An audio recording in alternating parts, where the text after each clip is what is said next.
नमस्कार दोस्तों, कैसे हैं आप सब। आज की कहानी हम शुरू करते हैं। आज मैं आपको सोमवार की व्रत कथा सुनाऊंगी। एक समय की बात है, एक साहूकार था जो भगवान शिव का अनन्य भक्त था। उसके पास धन धान्य किसी भी प्रकार की कोई कमी नहीं थी, लेकिन उसकी कोई संतान नहीं थी। वह इसी कामना को लेकर रोज शिव जी के मंदिर में जाकर दीपक जलाता था। उसके इस भक्ति भाव को देखकर एक दिन माता पार्वती ने शिवजी जी से कहा कि प्रभु, यह साहूकार आपका अनन्य भक्त है, इसको किसी बात का कष्ट है तो आपको उसे अवश्य दूर करना चाहिए। शिव जी बोले, पार्वती, इस साहूकार के पास पुत्र नहीं है, वह इसी बात से दुखी रहता है। माता पार्वती ने कहा कि हे ईश्वर, कृपा करके इसके पुत्र का वरदान दीजिए। तब भोलेनाथ ने कहा कि हे पार्वती, साहूकार के भाग्य में पुत्र का योग नहीं है। ऐसे में अगर उसे पुत्र प्राप्ति का वरदान मिल भी गया तो वह केवल 12 वर्ष तक की आयु तक जीवित रहेगा। यह सुनने के बाद माता पार्वती ने कहा कि हे प्रभु, आपको इस साहूकार को पुत्र वरदान देना ही होगा, अन्यथा भक्त क्यों आपकी सेवा और पूजा करेंगे। माता के बार बार कहने पर भोलेनाथ ने साहूकार को पुत्र वरदान दे दिया, लेकिन यह भी कहा कि वह केवल 12 वर्ष तक ही जीवित रहेगा। साहूकार ये सारी बातें सुन रहा था, इसलिए उसे ना तो खुशी हुई और ना ही दुख।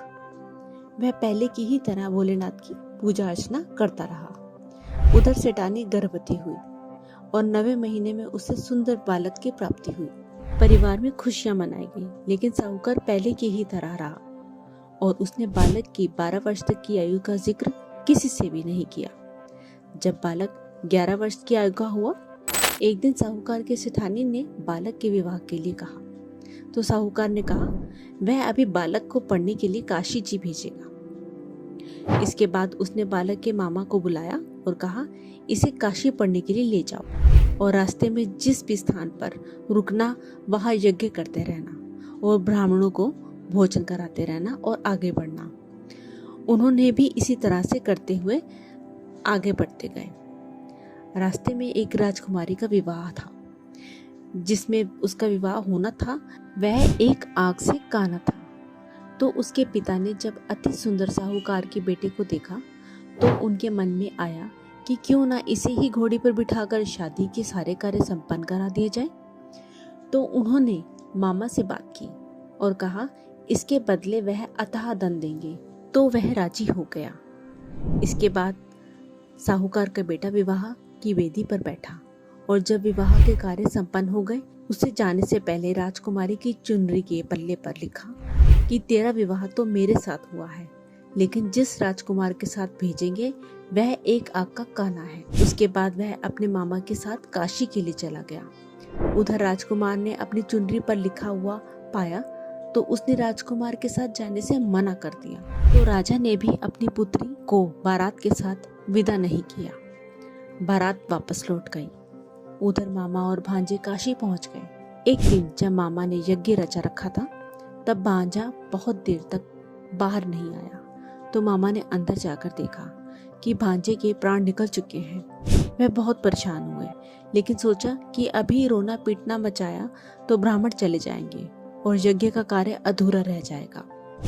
जब ये यज्ञ संपन्न होगा तो मामा ने रोना पीटना शुरू किया। उसी समय शिव पार्वती उधर से जा रहे थे। तो माता पार्वती ने शिव जी से पूछा, हे प्रभु, यह कौन रो रहा है। तभी उन्हें पता चलता है कि यह तो भोलेनाथ के आशीर्वाद से जन्मा साहूकार पुत्र है।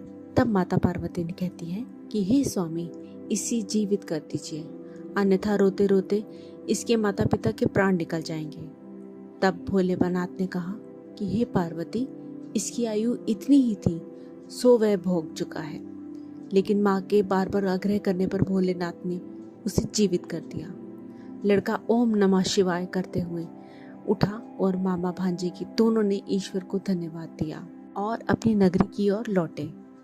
रास्ते में वही नगर पड़ा और राजकुमारी ने उसे पहचान लिया। तब राजा ने राजकुमारी को साहूकार के बेटे के साथ बहुत सारे धन धान्य के साथ विदा किया। उधर साहूकार और उसकी पत्नी छत पर बैठे थे। उन्होंने यह प्रण कर रखा था कि यदि उनका पुत्र सकुशल ना लौटा तो वह छत से कूदकर अपने प्राण दे देंगे। तभी लड़के के मामा ने आकर साहूकार के बेटे और बहू के आने का समाचार सुनाया।